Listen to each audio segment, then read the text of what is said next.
Hello guys, കാർത്തിക്കാണ്. ജീവിതത്തിൽ ആദ്യമായിട്ടാണ് beef dum biryani വിളമ്പിയ ഒരു കല്യാണം ഞാൻ അറ്റൻഡ് ചെയ്യണത്. 10ഓളം ചെമ്പിലായിട്ടാണ് ഈ ബീഫ് ദം ബിരിയാണി ഇവർ പ്രിപ്പയർ ചെയ്തിട്ടുള്ളത്. ബിരിയാണിക്ക് സ്റ്റാർട്ടറായിട്ട് പ്രിപ്പയർ ചെയ്തിട്ടുള്ളത് ചിക്കൻ ടിക്കയാണ് കേട്ടോ. Spicy chicken tikka. 2023 Indian navy നടത്തിയ നേവി നൈറ്റും അതുപോലെ കേരളത്തിലെ ആദ്യത്തെ ഡെസ്റ്റിനേഷൻ വെഡിങ്ങിനൊക്കെ ഈവൻസ് ചെയ്തിട്ടുള്ള ടീമാണ് A to Z കാറ്ററേഴ്സ്. അവർ കടക്കിൽ ഗാഗു കൺവെൻഷൻ സെൻറ്ററിൽ ഒരു കല്യാണത്തിന് ബീഫ് ദം ബിരിയാണി വിളമ്പിയപ്പോൾ എന്നെ ഇൻവൈറ്റ് ചെയ്തിട്ടുണ്ടായിരുന്നു. വലിയ രീതിയിലല്ലെങ്കിലും പല ടൈപ്പ് കല്യാണങ്ങൾ ഞാൻ അറ്റൻഡ് ചെയ്തിട്ടുണ്ട്. സദ്യ, ചിക്കൻ ബിരിയാണി, മട്ടൻ ബിരിയാണി ഒക്കെ കഴിച്ചിട്ടുണ്ട്. പക്ഷേ ജീവിതത്തിൽ ആദ്യമായിട്ടാണ് ബീഫ് ദം ബിരിയാണി വിളമ്പിയ ഒരു കല്യാണം അറ്റൻഡ് ചെയ്യാൻ കേട്ടോ.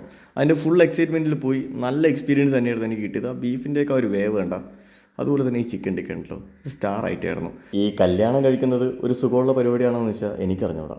പക്ഷേ കല്യാണത്തിന് പോയിട്ട് നല്ല ദം ബിരിയാണി കഴിക്കുമ്പോൾ കിട്ടുന്നൊരു സുഖമുണ്ടല്ലോ, പറഞ്ഞറിയിക്കാനായിട്ട് പറ്റത്തില്ല. കല്യാണ വർക്കുകൾക്കായിട്ട് ബന്ധപ്പെടാം A to Z caterers. Booking number video ഡിസ്ക്രിപ്ഷനിൽ ആഡ് ചെയ്തിട്ടുണ്ട്.